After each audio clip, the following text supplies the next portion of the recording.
Coach, I know that was not how you wanted the game to go. Where do you feel like the game plan started getting off track? Um, well, the first half, I thought we were close. Defensively, there were a few things, here and there, but I didn't think we were that far off in the first half. But obviously, this third quarter, um, offensively, we didn't shoot the ball well, we didn't score, and they were very efficient. DeAndre Ayton had an impact on the game in the paint. Devin Booker had an outstanding game anyway, but in the first and third quarters, he was outstanding. So, went off track in the third quarter, which is an understatement.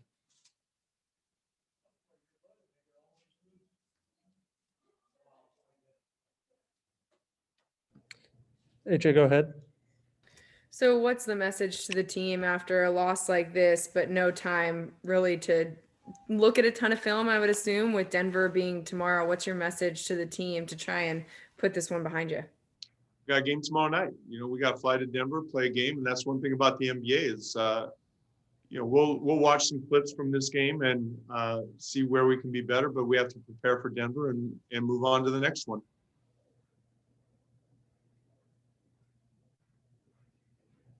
Next question is coming from Jamie Hudson with NBC Sports Northwest. Coach, even with a poor shooting night for Gary, he still managed to set that record with the most consecutive games of at least 3 threes. So for him, how would you categorize how consistent he's been from 3 these last few weeks?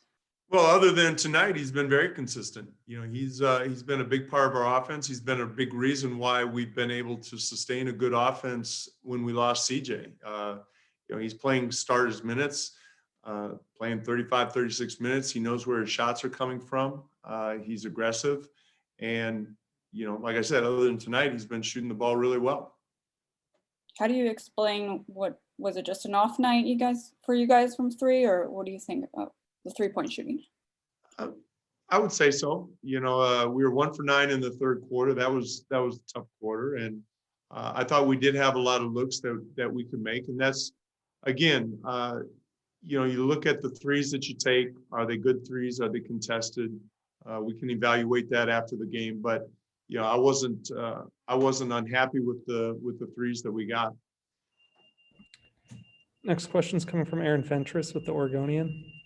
The last time you guys lost in similar fashion was at Milwaukee. Then you proceeded to win 8 out of 9. So I imagine you have pretty good confidence in your team's resiliency. Well, regardless of the past, I have a lot of confidence in our team, and we always bounce back. I think that's been a trait of ours, and I think Dame kind of leads the way with that. But in this league, you're going to have some bad losses, and it's how you respond to them that matters. And you're right, Milwaukee was a bad loss, and we came back, and you got to be able to put it behind you. You got to remember it, but you got to be able to put it behind you as well. Thanks.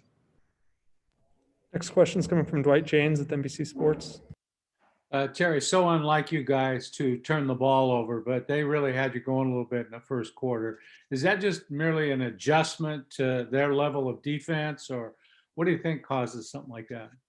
Well, we had 4 turnovers probably in the first 3 minutes, and you're right, it's very uncharacteristic of us. And I know that our low turnovers have been a big part of our offensive efficiency. So some of it was carelessness, honestly, that were self-inflicted. I don't want to take anything away from their defense, but I thought there were some that we were a little careless with some passes or some of the possessions that we had.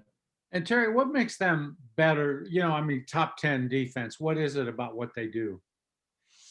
Well, I think you saw tonight, I thought DeAndre Ayton had an impact on the game. I think Chris Paul has always been an excellent defensive guard. I think he's smart. He's got good hands.